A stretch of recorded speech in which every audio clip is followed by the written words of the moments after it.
Bueno, la justicia con perspectiva de género no deja de ser otra cosa que la incorporación de un elemento como es la perspectiva de género, que es un método de análisis, no es otra cosa que un método de análisis a el espacio de la justicia. ¿Qué quiere decir esto? Al final la perspectiva de género es una categoría analítica, un marco analítico que nos permite identificar relaciones de poder en torno al género.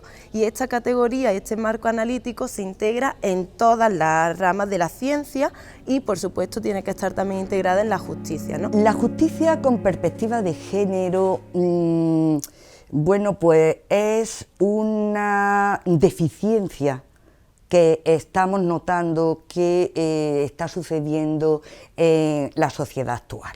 ¿Por qué? Bueno, pues porque si nosotros analizamos el Código Penal, observamos que todos los tipos delictivos están redactados en tipo masculino. La justicia con perspectiva de género implica que quien interpreta y aplica el derecho tiene que tener presente los roles, los estereotipos, los mandatos que todavía hoy nos siguen configurando de manera distinta a hombres y mujeres, y de qué manera esa distinta configuración de lo masculino y de lo femenino influye en la interpretación que se hace de las normas. Por lo tanto, una justicia que no tenga en cuenta esa perspectiva de género es una justicia, podríamos decir, incompleta. Es fundamental para garantizar el derecho de las mujeres al acceso a la tutela judicial efectiva con todas las garantías y con el principio de igualdad que está contemplado en nuestra Constitución.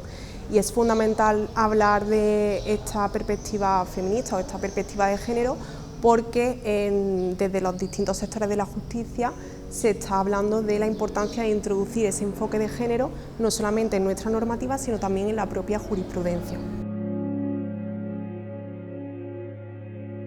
Los hechos probados son constitutivos de un delito de violación, de un delito continuado de violación recogido en el artículo 178 y 179 del Código Penal.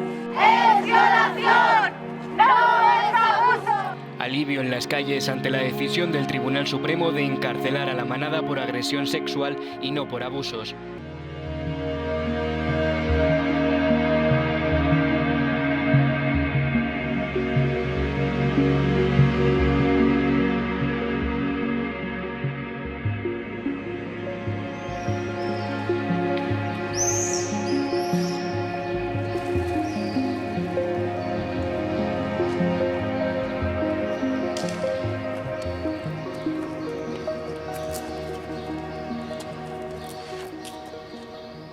Pues el proyecto de investigación Gender es un proyecto financiado por el Ministerio de Ciencia y de Innovación en el que concurrimos investigadoras de la Universidad de Córdoba y la Universidad de Valencia.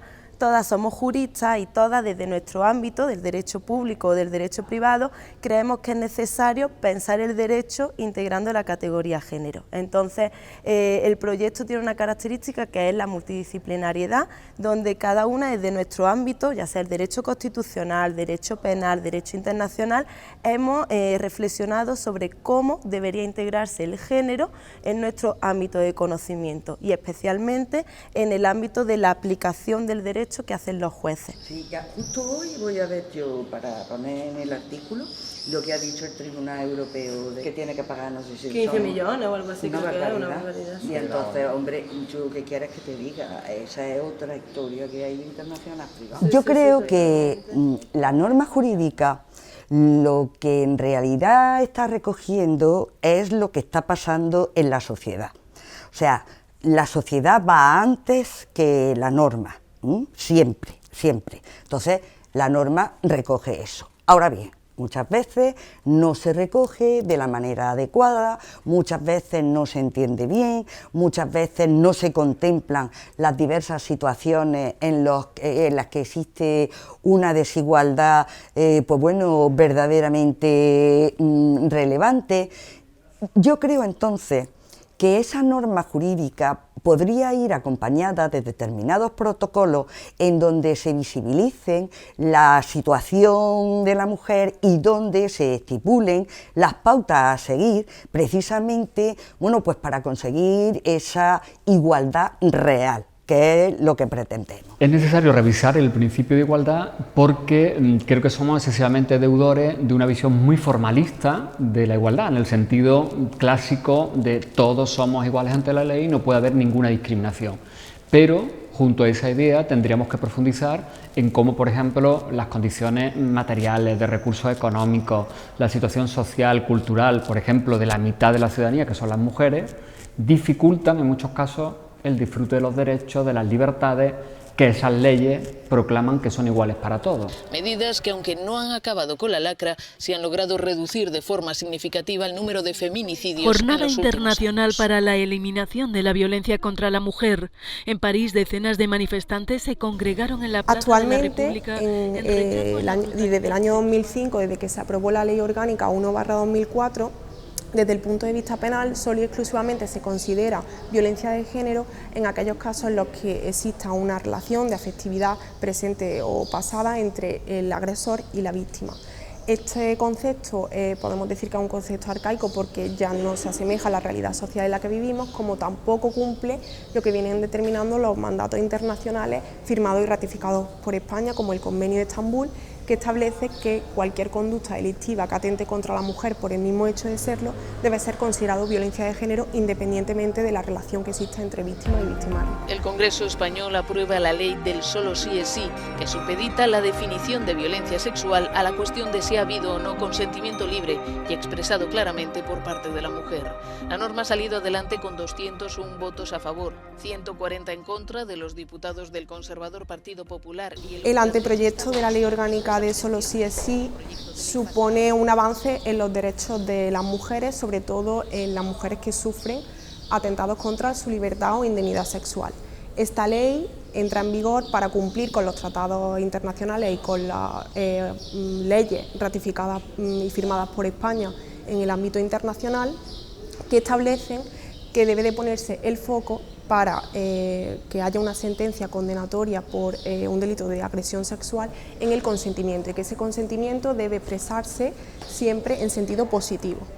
Y otro de los cambios también que ha habido respecto a esta ley, que se viene demandando por la sociedad y por el Poder Legislativo y también, pues, en este caso el Ejecutivo, es que exista o que el delito de abuso sexual deje de existir y que todas las conductas delictivas sean castigadas por el delito de agresión sexual, para que ya no exista esa discrecionalidad de los tribunales a la hora de aplicar esa violencia o intimidación. Bueno, yo creo que el empuje del movimiento feminista, de los movimientos sociales por la reivindicación de transformaciones que el derecho tiene que asumir siempre es positivo, ¿no?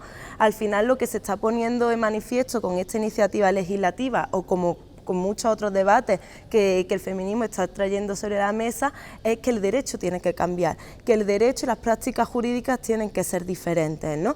Que tenemos un derecho, unas prácticas que siempre nos han tenido renegadas a un objeto y que no nos han entendido como sujetos autónomos, como sujetos con capacidad, y al final esto no es otra cosa que el reflejo de necesidades, de carencias que tiene el derecho en torno a las mujeres y a los derechos de las mujeres, ¿no? Entonces yo creo que cualquier iniciativa en ese sentido, impulsada por el movimiento feminista, más allá de que el legislador la tenga o no que adoptar, creo que es importante que como sociedad reflexionemos qué está pasando cuando las mujeres se echan a la calle y dicen que solo sí es sí. La veo interesante, la veo necesaria, y es lo que antes he dicho.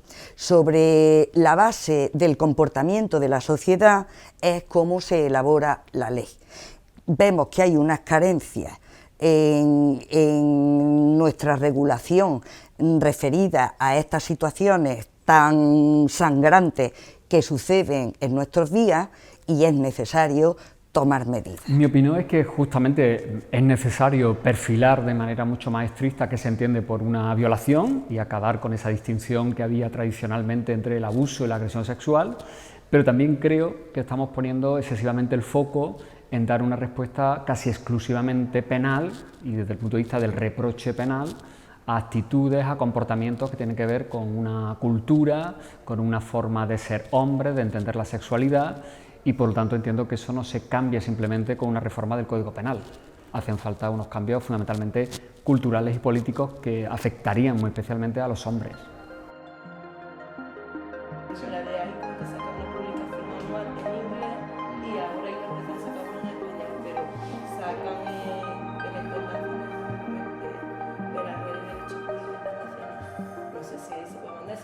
El derecho puede por sí mismo cambiar situaciones de desigualdad, de ahí que hemos visto que eso también contribuye a un cambio de paradigma en nuestra sociedad. Tanto la normativa como la jurisprudencia influyen positivamente en las conductas de la sociedad. Derecho y movimientos sociales, derecho y feminismo tienen que ir de la mano. Habrá momentos históricos en los que el feminismo empuje más, siempre suele ser así, y el derecho, por supuesto, tiene que, como ciencia que pretende gobernar, ¿no? y ordenar las relaciones sociales, creo que si la calle está hablando, que si el feminismo está hablando, el derecho tiene que escuchar, ¿no? Yo creo que el derecho por sí solo no puede cambiar la situación de desigualdad. Tiene que haber una concienciación en la sociedad. La sociedad tiene que identificar y creer y saber que existe esa desigualdad. Yo creo que el derecho puede entenderse como simplemente una herramienta para mantener el orden establecido, pero también puede ser una herramienta esencial para la transformación desde el punto de vista de la justicia social, desde el punto de vista del avance en los derechos humanos. Pero evidentemente el derecho no lo hace todo. Una ley no cambia la realidad, no cambia la cultura, no cambia los comportamientos de la noche a la mañana. El derecho es una herramienta, pero luego hacen falta cambios culturales, políticos, sociales y muy especialmente educativos.